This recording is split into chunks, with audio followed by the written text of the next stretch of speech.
Teka-teki tender gagal di sistem LPSE Pali, namun berkontrak kini mulai menemui titik terang. Dari gelapnya drama pencarian fakta kebenaran yang saat ini dinanti oleh publik di bumi Serepat Serasan. Di mana sebelumnya antara kedua belah pihak antara mantan Kepala UKPBJ Pali dengan Kepala Dinas PUTR Pali saling saut menyaut adu kebenaran. Mantan Kepala UKPBJ Pali menyatakan bahwa proyek tersebut resmi gagal tender sesuai dengan sistem. Namun Kepala Dinas PUTR Pali menyatakan mereka melakukan kontrak karena berkas sudah lengkap.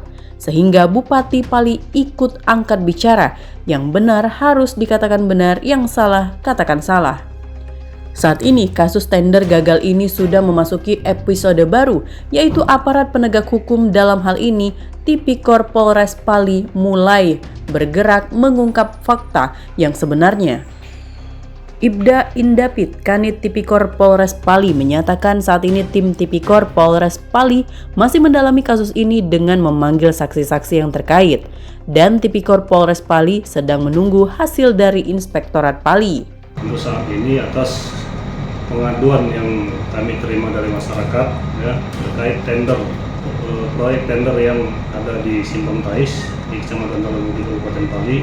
Untuk saat ini kami unit Tipikor Polres Pali sedang melakukan pendalaman terhadap para saksi-saksi, verifikasi, terus kami menunggu